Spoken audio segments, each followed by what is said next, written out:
Welcome to the first part of our Rainbow Series. Now, we call it our Rainbow Series because we are going through the energetic anatomy of our spirit, which is known as the chakra system.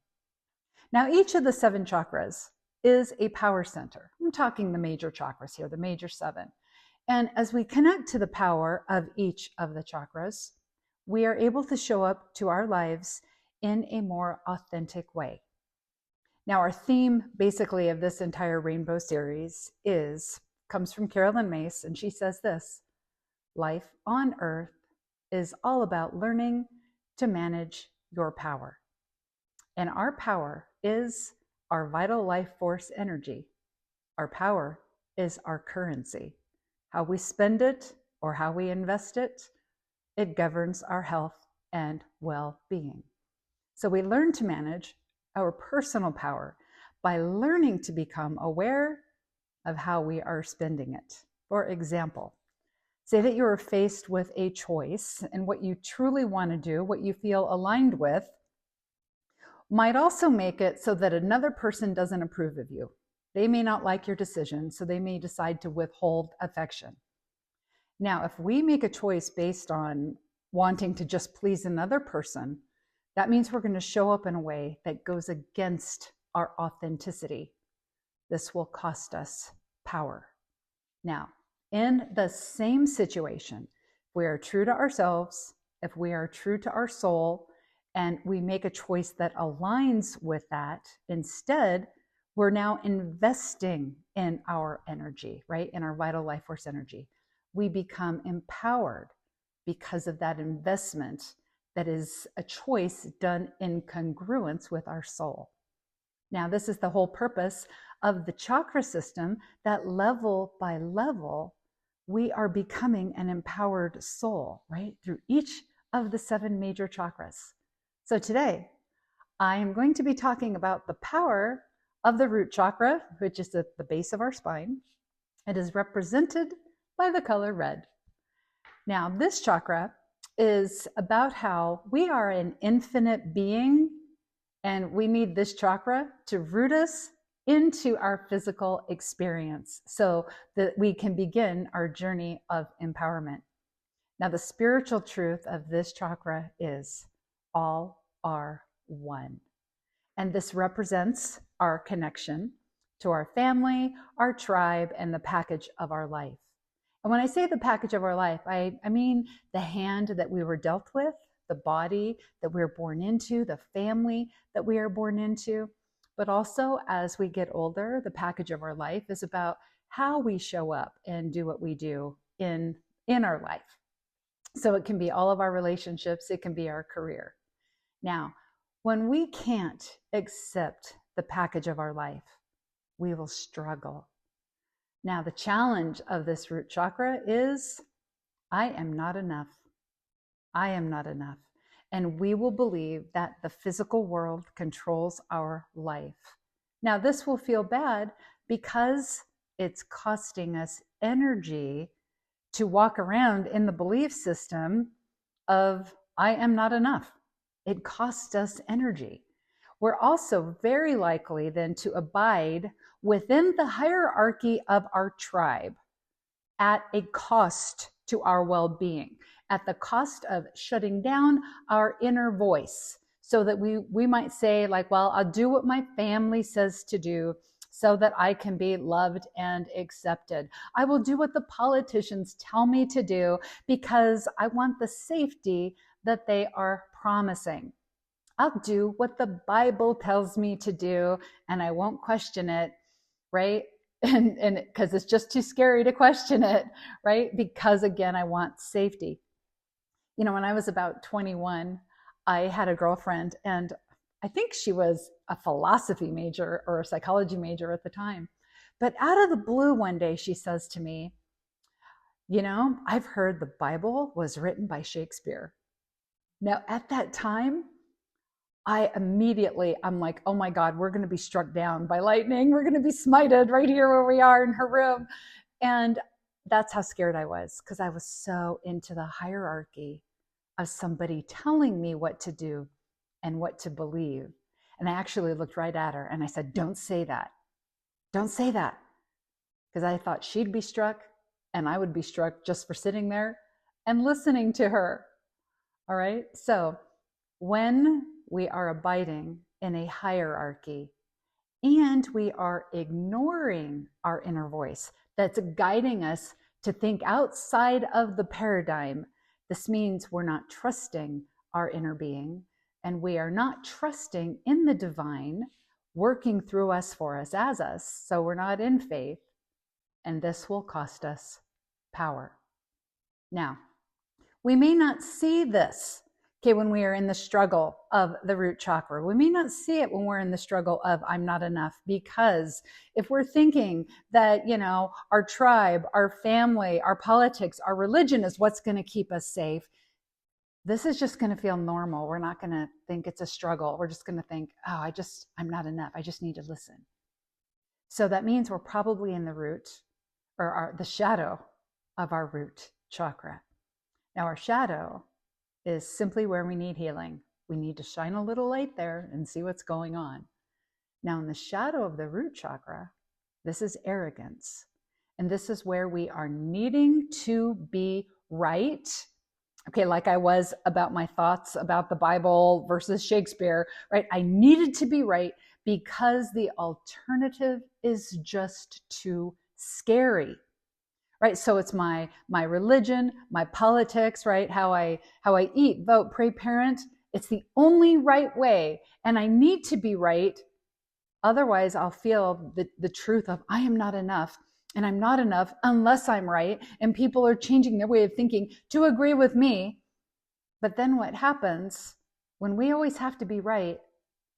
We're constantly trying to convince people that we are right and they are wrong. And this will cost us power, our energetic currency that governs our health and well-being. Now we start our journey to empowerment in the root chakra, right? Through the corresponding grace. The grace is what heals us. Now the grace of the root chakra is reverence. And reverence is to look around and see God is all things.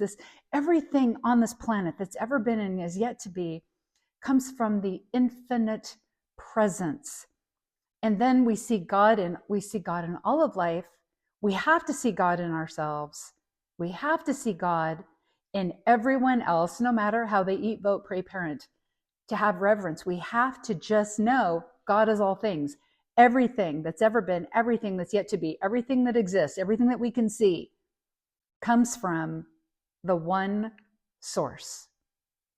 Now, when we have reverence for all of life, well, we don't have to convince anyone of anything, because now we know in reverence, God is all things, and that means me. I am a divine expression of source. And so is everyone else, right? Each of us, we are the activity of God in a body.